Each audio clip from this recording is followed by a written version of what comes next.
My God, Becky, look at his gun. It is so big. He must be one of those medics or something. Bum bum bum bum bum bum bum bum bum bum bum bum bum bum. I like big guns and I cannot lie. You recons can't deny. When I come in with a 200 round clip in your face, you're gonna die. Da, da, da, da, da. Alright. I didn't write any of that. No more rapping for me, ladies. Get ready, get something comfortable. We got a freaking 17-minute video to get through. It's gonna be fun though, playing some Atacama Desert, ladies. And, I've been playing a lot of Atacama Desert lately. I don't know what it is, but Rush Atacama Desert seems to pop up every map, at least a couple times a night. So, I figured I'd give you some tips and tricks and some strategies and routes that I use to employ by rushing on Atacama Desert. So yeah, here we're using the light machine gun, obviously, and that is because it's beast. Triple spray! And I get mowed down. But yeah, I've been digging this light machine gun. I finally platinumed the Type 88. But as far as light machine guns go, I like the 200 round clip ones. Primarily so I don't have to reload, because that's the big old strategy with that. So I don't want to talk about too much about that, but let's just talk about specific gameplay instances and stuff like that. So here you see we're obviously attacking, and we get through these guys pretty easily. Basic strategies who are running a medic is obviously supporting your team, so you want to be aware of where your teammates are at all times on the map. If you notice this squad, you probably do not recognize any of these names, because I was playing with a bunch of randos on this game, and that creates a lot of other difficulties for the game that you got to play around, and you got to use what's available to you to play good. So obviously these guys know that I'm running medic, they can see that, I'm picking them up, and I'm supporting them as a good team player. And by doing that, you want to watch your team, you want to kind of stay behind your team, let your team take point and you cover them when you're running medic, because you can pick them up, you can shoot anybody that's shooting at them. So if you let them get shot at first and then you pick off the guy that's shooting at them, it helps out very much, just like I kind of did right there, where I flanked around and, my other teammate took fire and I turned around and shot him, and then if he died, I would pick him up. So, another thing about running medic is some people, when you're really new at this game, I would recommend running medic not only to, unlock the defib paddles and get a bunch of extra points, but when you're running medic, you can see where people have died around you. You can see, the little revive marks where people need to be revived. And by that, you should have some sort of idea of where an enemy may be. For example, if you're in a base and you see a bunch of people go down in a certain section of the map, you're going to assume that there's an enemy or two over there. And so, you can either hide out and, wait for them to come over, or, do your thing. So, here, this is the second base. Big strategies for Atacama Desert. Obviously, the helicopters come in play here. VADS is important offensively and defensively. So, if you don't know the cheat move already, you can just go and crash your damn helicopter right into the VADS, right on top of it. Just sit it on it for 1 second, roadkill the VADS, and it will destroy it. It's kind of cheap, but it does work. You don't see me do that here today, but, it is what it is. To defend against that, get on that VADS early, spot those helicopters, spot those UAVs. You want to keep your VADS up when you're on defense, because it is your main weapon against helicopters and UAVs, which, if you don't take down the helicopters and stuff, it can create a lot of damage to your team. Just distract a lot of enemies, a lot of your fellow defenders away from the bomb site, so it's a very important spot. Here, I kind of posted up in this alpha bomb site. One is to let the rest of my team kind of push up, because I noticed that not too many of my other teammates were in here, and I didn't just want to rush in like a freaking Rambo medic and just get mowed down real quick. So I also kind of assumed that there were some people above me on this boat area into the back, and this is an example of not playing with a teammate. I spotted this guy, I knew he was coming to kill my teammate, and I had my microphone on, and actually you probably could look back and I did say, hey, he's behind you. But because he didn't have his microphone on, he didn't hear it and didn't get turned around in time. And this is a big important note about reviving people. Sometimes it's more important to revive another teammate rather than your squad mate. For example, my squad mate can now spawn on me, where if that teammate was the last other teammate, the last blueberry up and around the zone, it'd be much more important to respawn him so that his teammates, his squad mates, can spawn on him, then respawn my own squad mate for an extra 30 points for a squad. So, just a little note to word to the wise. Here I see 2 people go down in there, and I know that there's got to be a few enemies in there. I go in there, get a nice little double spray, turn around. I don't know how I get this guy missing with the Sega. It's probably because I picked up my teammate. He goes to kill my teammate instead of me, and then I mow him down and then pick my teammate back up. So, it's almost like using my teammate for a distraction. And by doing that, you know, I get in here and hold down Bravo and do my work and, you know, work as a medic with my team. That's the best thing. And here I get a little over aggressive. I know they're standing right out there, and I'm just, you know, I got a 200 round clip. I'm just going to unload my 200 round clip and let you try and walk through it, because it's not going to happen. And so, you know, that's the other advantage of using the light machine gun, is it does a great job of holding people down from walking through certain lines of sight, through small doors, you know.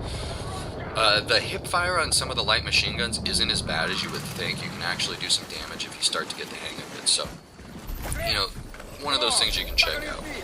Here we just pulled off this second base, and we're pushing in between the second and third base here. Or was it the second, third and second? Whatever. You know what I'm saying.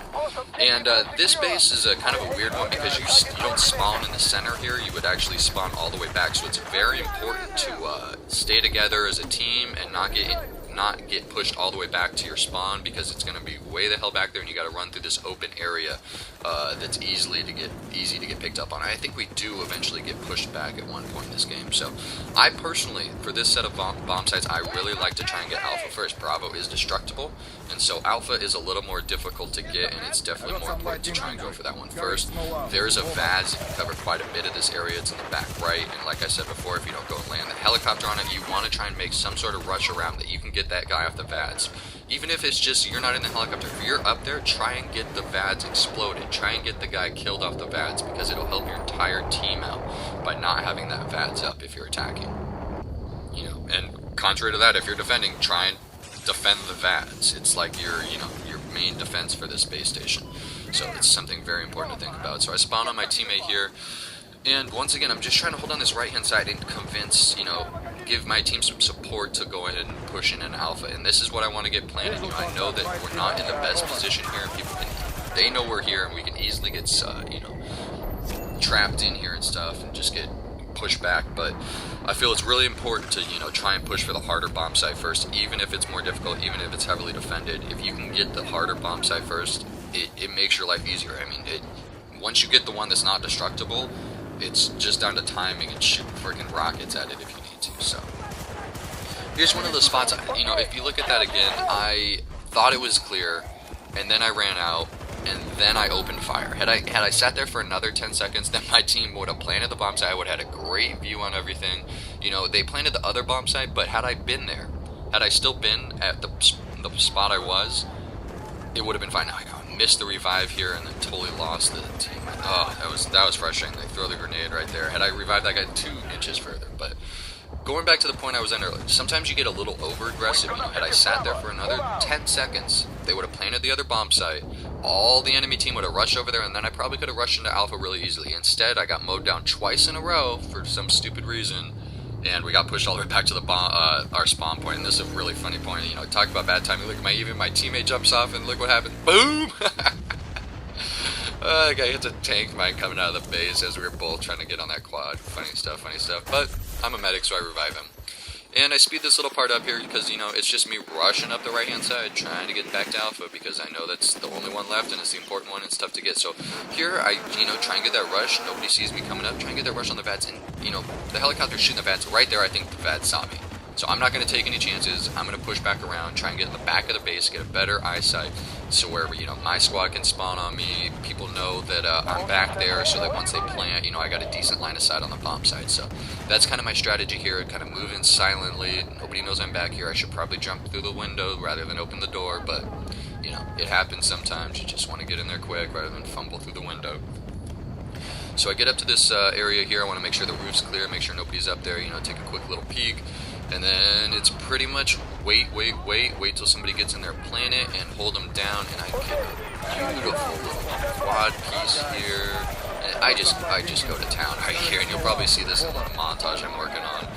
And, you know, I get that quad piece, I come back, I don't know how, there's so many guys here, and I get, you know, just finally I thought it was clear, and then they disarm it, and then I go tag them, and then I blow them up more, and then I get a little too aggressive.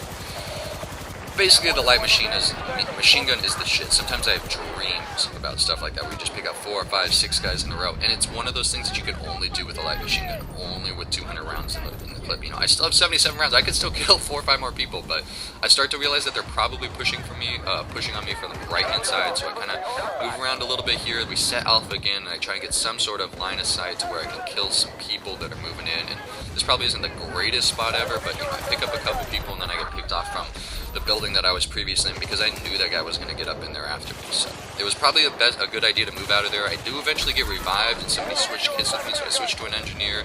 And my idea is I don't know exactly what happened from the time when I died to the time when I'm living, so I try and push in. I see somebody rushing in, and I'm trying to shoot the mine. Trying to do that mine vault shooting thing in the air, but it didn't work for me.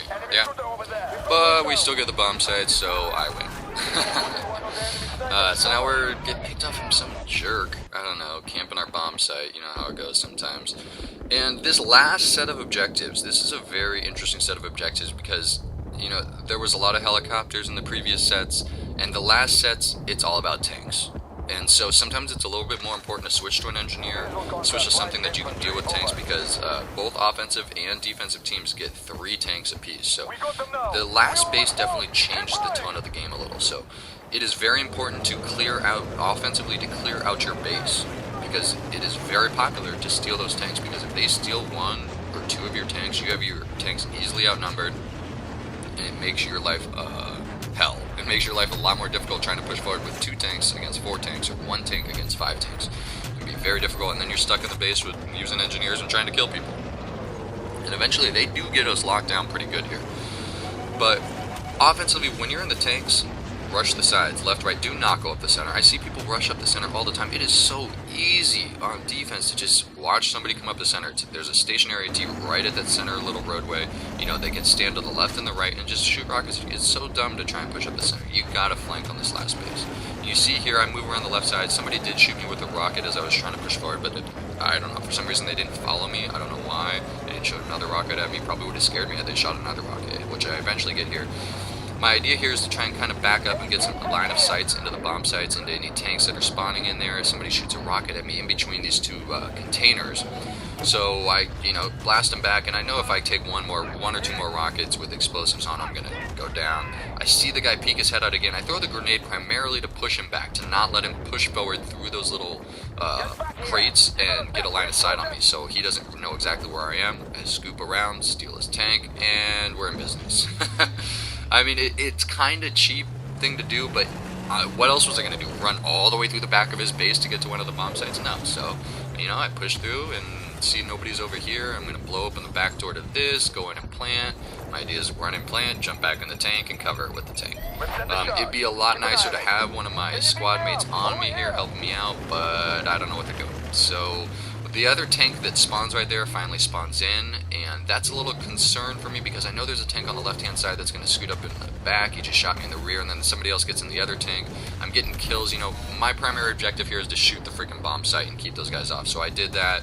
I could jump out eventually because I did not want to get destroyed. I need that last couple seconds in case somebody tries to jump in there. I think I get 1 guy running around in here like a crazy guy and pick him up, and then eventually somebody probably hits me, but it's just kind of how it goes, isn't it? Yeah, sometimes the hip fire isn't as good as you think it is, but it does the job, and I got the bomb site, so that's really all that's important, right? Right? I think so. You know, I'll take the bomb site destroyer with a death. If I get the job done, I get the job done. So, spawning back at, let's see where we're at here, all the way back, or no, we're on an idiot teammate. What is this guy doing? I'm sorry. Spawning right in the center of the base. What is that idiot doing there? Oh my god. How did you get there? Did you just decide to run all the way through, and then we're gonna stand there and shoot rockets at the people in the elevated position that are just shooting down on me? But I am the smart player, and I move up underneath the elevated position to the spot where they cannot see me. I wait to see the tank that cannot see me as well because it's not looking in my direction. You know, so when I turn around the corner, I look at that tank and I shat my pants. I seriously shat myself. Here's another little move. Get away from the guys that are going to kill me. I pull out my pistol because it's going to make a little bit less noise. I saw a 3-piece there that I'm going to try and pick up now. Uh-oh, there's only 2 of them. Get them quick. And I get outplayed. I'll give it to him. That was a nice play. He probably heard me pistol that other guy. He moved around to clean me up as I cleaned up his other 2 buddies. So it was a fair play on his part. I'll give it to him. I do get revived by some rando blueberry. Not exactly sure why I did that. I guess it's just to keep our teammates up while we're in the base, near the base, and so, you know, props to him. Moving around this side here, eventually we got to try and get Bravo planted, and, you know, it's great to try and get in here, you know, on foot and stuff, but if you don't have tank support, if you don't have team support in there, it's going to be very difficult to keep the bomb planted, because once they plant that, all of their tanks are going to rush over there, they're going to blast the shit out of it, they're going to jump out of that and just, you know, blow you to hell. So I get pushed back all the way to the bomb site once, or all the way to the spawn point once again, and we got one of our tanks still up here. So, you know, I'm not a tank whore, but I'll take the tank when I need to because it's going to help me out a lot. Now here I'm pushing forward, and primarily I like to try and push around this back right hand side, but I take a quick peek here and I notice that there's two tanks just blasting our base front and center, engineers helping them out, and so I'm like, you know what, maybe it's the best idea if I try and move around. And look at this tank. Oh, let's just go straight at the guy. And so he even hits me as I'm trying to back up, and this is probably a better tank rush. This is the rush that I normally like to do when I play this game. You can use a tank, you can use a fast mover. My biggest recommendation is do not fire the freaking gun. I see the guy jump in the secondary gun and just start firing away, totally giving away my position and, you know, not allowing me a sneaky flank. You know, shoot when there's somebody there. Don't just shoot because you feel like shooting. When you shoot the the secondary machine gun at other tanks, it is so freaking obvious where you are. It just gives away your position. It is such a stupid move to shoot the secondary machine gun on a tank at another tank. It drives me crazy when people do that, because it gives away my position. Or if they just fire for the hell of it. It's like, you know, I'm trying to make a little flanky move here, you know, I don't need you freaking shooting off, you know, just making music with your gun. So jump out here, get in, try and get a plant on, get my plant on, get back in that tank real quick, and then hold it down as much as we can. We get Bravo set. Somebody probably comes up, and I think I hear C4 on the tank, and I try and jump out at the last second and just do not make it, you know. It's one of those frustrating things, but it happens. But my teammate holds on for the win, and I think we get it held down here. So, ladies, I hope you managed to make through this entire video because this gameplay was pretty exciting for me, at least. I think my final score in the game was something around 31-14 with a shit ton of points, like, you know, another ace pin in my category. I love the ace pins. I didn't get MCOM attacker, unfortunately. I did get the last two bomb sites, but, you know, when you're playing medic, it doesn't happen so much. You're supposed to play as more a support role, and that's probably where a lot of my points came from. It's from reviving, getting those triple, quad sprays, stuff like that. Always good time. So yeah, like I said, 34-11, ladies, keeping it real. Leon Trotsky over and out. Till next time, I got some more Battlefield, a little more Homefront on the way. Some montage will be up shortly. You guys, you know how we do. Keep it. Stay tuned for more. Leon Trotsky over and out.